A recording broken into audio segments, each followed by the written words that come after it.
nomor absen 17. Saya Raisa Maulidi Nisa, kelas 10A, nomor absen 18. Di sini kami akan menjelaskan tentang kebijakan pemerintahan Rasulullah pada periode Madinah. Dalam menyampaikan ajarannya, Nabi Muhammad SAW lebih pada pemberian contoh dengan tingkah laku dan perbuatannya sehari-hari. Seruan atau dakwah yang disampaikan Rasulullah SAW kepada umat manusia dilakukan dengan cara damai tanpa kekerasan. Hal ini sesuai dengan Al-Quran Surat An-Nahl ayat 125 yang artinya, serulah manusia kepada jalan Tuhanmu dengan hikmah dan pelajaran yang baik, dan bantahlah mereka dengan cara yang baik. Sesungguhnya Tuhanmu dialah yang lebih mengetahui tentang siapa yang tersesat dari jalannya, dan dialah yang lebih mengetahui orang-orang yang mendapat petunjuk.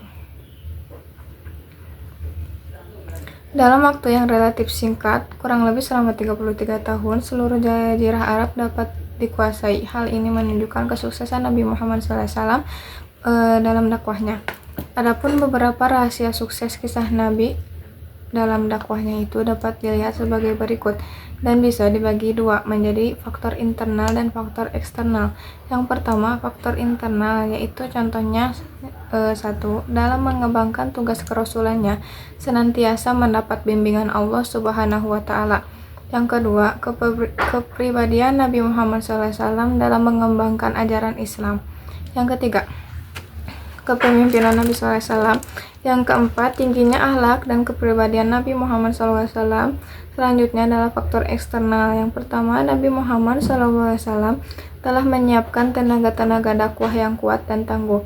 Yang kedua, sesungguhnya para sahabat telah memperjuangkan wali tersebut dan mereka membela mati-matian bila menghadapi bahaya, dan keberhasilan Rasulullah SAW dalam Perang Badar.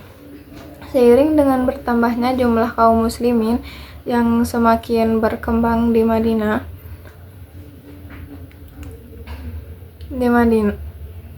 Seiring bertambahnya jumlah kaum muslimin yang semakin berkembang di Madinah, kaum kafir Quraisy di Mekah semakin bertambah marah dan bertindak nekat dalam menekan umat Islam.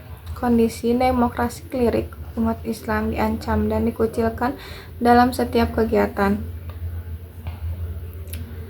Di Madinah, kaum kafir Quraisy berusaha merangkul sekutunya kaum Yahudi untuk menghalangi dakwah Nabi Muhammad SAW dengan menghasut para peziarah yang datang ke Mekah untuk membenci dan memusuhi Rasulullah SAW.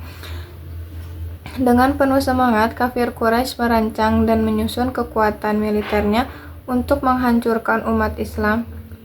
Mengetahui hal tersebut, Nabi Muhammad SAW kemudian membentuk satuan tentara dengan tujuan untuk melindungi dan mempertahankan diri dari segala ancaman kekuatan kafir Quraisy dan sekutunya Yahudi Mekah. Atau di Madinah, satuan tentara yang dibentuk Rasulullah SAW hanya semata-mata untuk mempertahankan diri, bukan untuk menghancurkan musuh.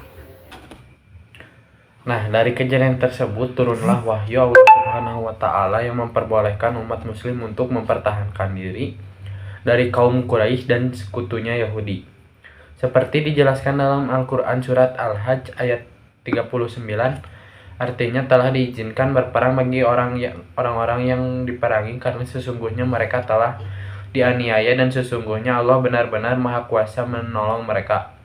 Para ahli sejarah Islam mengemukakan tentang sejarah peperangan pada masa Nabi SAW dan membaginya menjadi dua periode pertempuran, yaitu yang pertama perang Ghazwah, yaitu perang yang diikuti langsung oleh Rasulullah SAW dan Rasulullah bertindak sebagai pemimpin perang yang diikuti. Nabi mengikuti peperangan itu sebanyak 27 kali. Dan yang kedua, peperangan Syriah, peperangan yang tidak diikuti Nabi SAW. Oleh karena itu, pemimpinnya diwakili oleh kepada sahabatnya. Peperangan Syriah dilakukan sebanyak 28 kali. dan contoh dari perang Ghazwa salah satunya adalah perang Badar yang terjadi pada 17 Ramadan 2 Hijriah. Lalu perang Syariah salah satu contohnya yaitu perang yang dipimpin oleh Hamzah bin Abdul Muthalib pada bulan Ramadan 1 Hijriah. Nabi Muhammad selain berperan sebagai utusan Allah, beliau juga diangkat menjadi kepala negara. Dimulai dari kota Mekah ketika beliau mengajak manusia beriman kepada Allah, beribadah dan berakhlak mulia. Lalu perannya sebagai kepala negara dilaksanakan di Madinah dari tahun 622 hingga 632 Masehi. Sebelum pindah ke Madinah, beliau masih berada di kota Mekah. Allah Subhanahu wa taala mengirimkan surat yang berisikan perintah Nabi Muhammad untuk berhijrah ke Madinah dan tinggal di sana sebagai peletak dasar negara. Beliau pertama-tama merumuskan Piagam Madinah yang sebagai konstitusi negara Madinah. Kemudian beliau menetapkan dasar-dasar ekonomi kenegaraan, terutama zakat dan jizyah. Selanjutnya beliau membangun angkatan bersenjata untuk melindungi dakwah dan kepentingan warga Madinah. Prinsip-prinsip dasar kepemerintahan yang diterapkan oleh beliau adalah musyawarah atau konsultasi dengan warga Madinah. Walaupun beliau adalah seorang rasul, tetapi dalam menetapkan suatu keputusan beliau selalu memusyawarahkan kepada warga Madinah. Kenyataannya, beliau sangat terbuka menerima saran dan pendapat para sahabatnya. Bahkan dalam beberapa kasus beliau terkadang rela mencabut pendapatnya sendiri. Beliau juga menunjukkan sikap persamaan, menghargai orang lain berdasarkan prinsip-prinsip kenegaraan. Jika dibandingkan dengan teori-teori mengenai bentuk pemerintahan dalam ilmu politik, maka dapat dikatakan bahwa corak pemerintah beliau adalah demokratis. Abdul Al-Mawardi menyebutnya demokrasi karena dianggap berbeda dengan konsep keagamaan. Kaum muslim fundamentalis enggan menerimanya, bahkan menganggap demokrasi sebagai produk kafir yang bertentangan dengan hakikat pemerintahan Nabi Muhammad.